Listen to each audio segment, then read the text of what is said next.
So welcome. Would you like to introduce your name, course, and your year?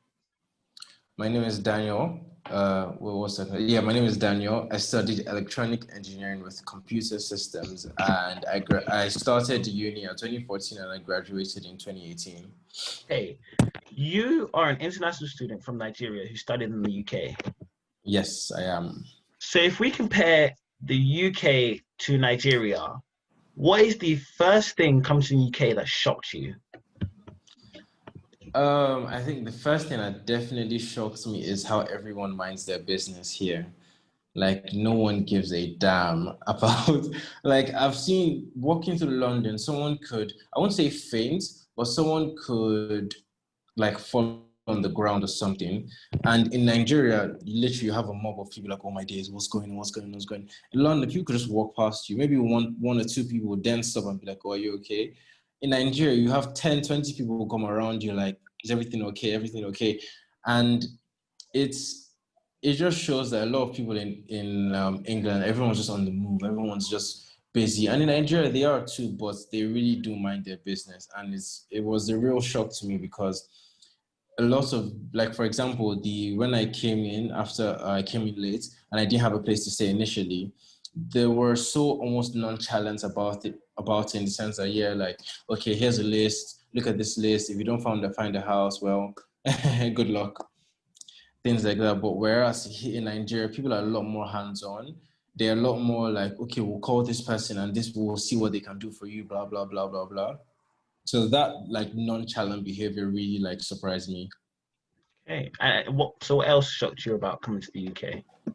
And also the common examples, the rules. Everyone follows rules here. Like everyone, I think the biggest one was the zebra crossing. So I drive in Nigeria and I had never kind of taken the time to realize what the zebra or the zebra, I don't know Oh, okay, which zebra crossing, prefer, yeah.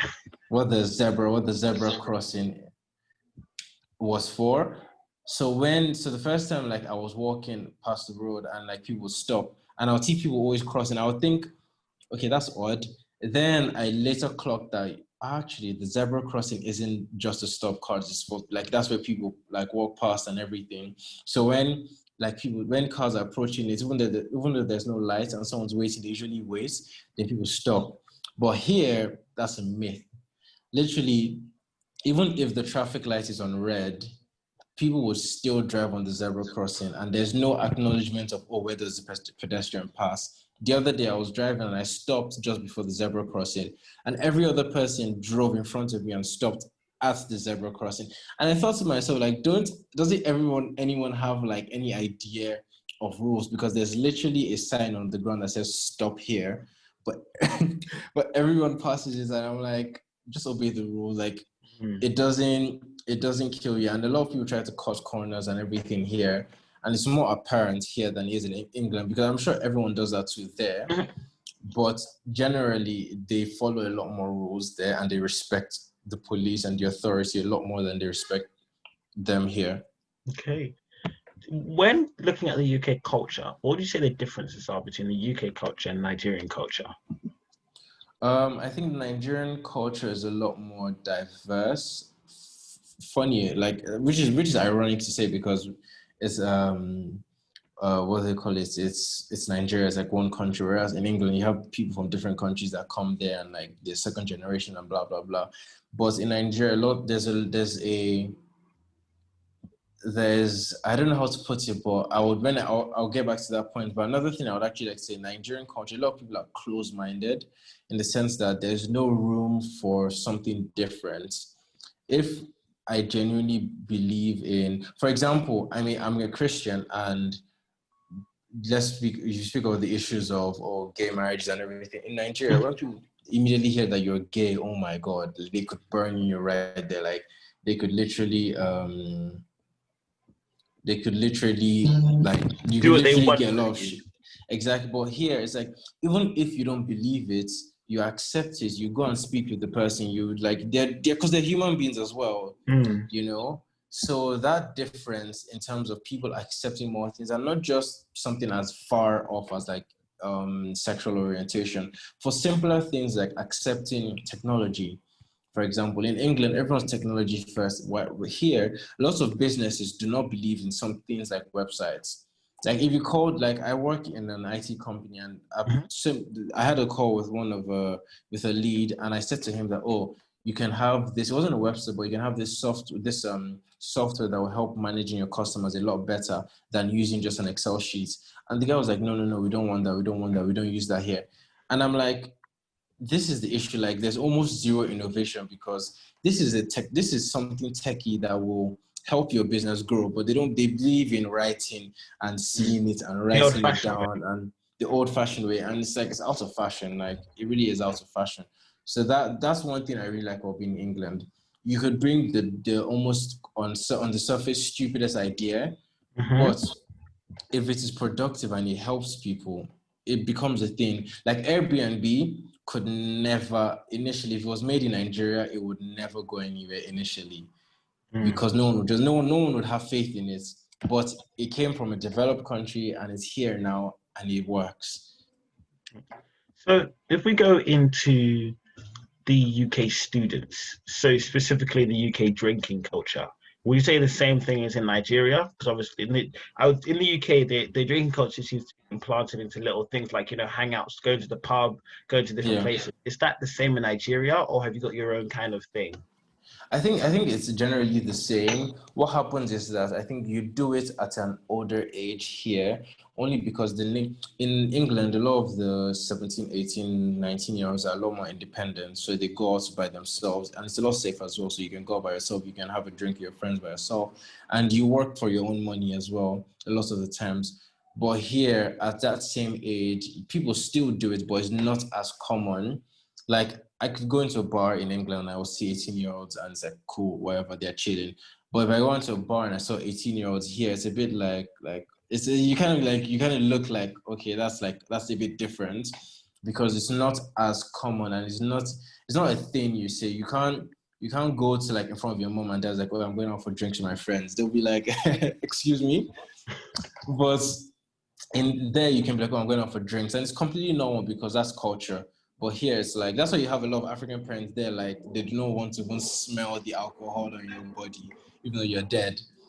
But so it's more of like a taboo. Like you wouldn't most people would not tell their parents that they're going out to drink here. Mm. But in England, you might not even have to say anything because you can just go out anyway. So the culture and yeah, so people drink their heads off in England as well. So and it's a lot like people that can get drunk, go on the streets, pass out, wake up the next morning, walk home, you're good. Here, if you pass out on the street, then well, good luck because you would be lucky if you wake up in the same place. Would you say Nigeria is safer than the UK then? Nope, not even close. So what about because you obviously said in Nigeria you can go to sleep, wake up and walk home. In the UK you can't do that. So why is it still the fact that Nigeria is not safer than the UK?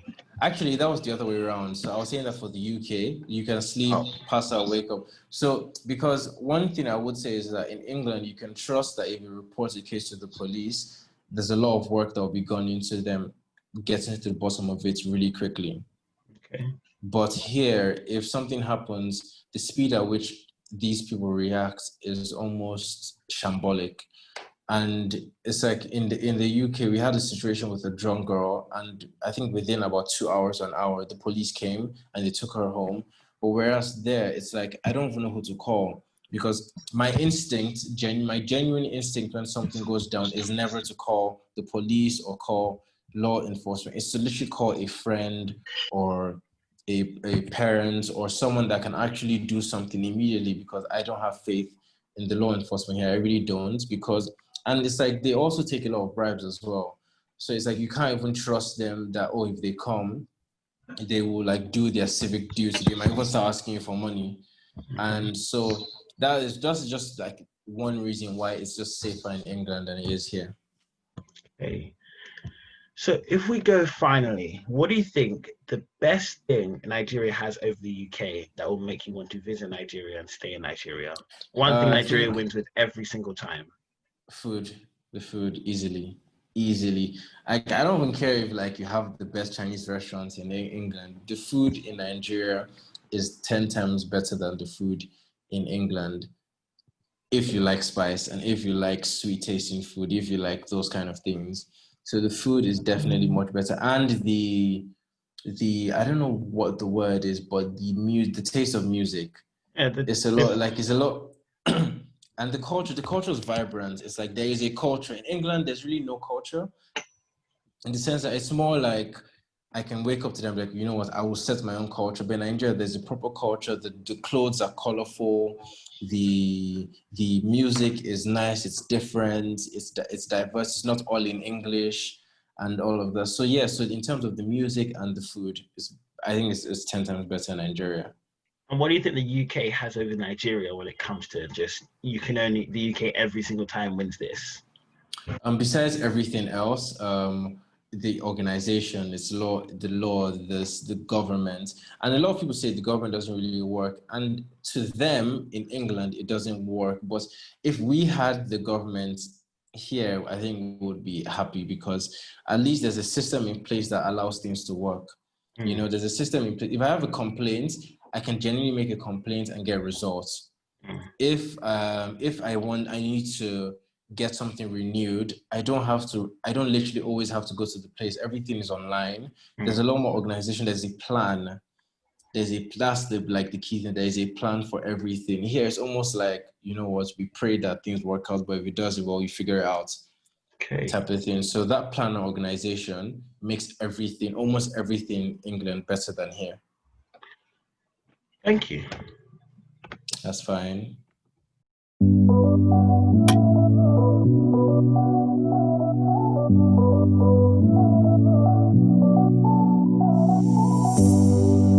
You are my warm place. You are my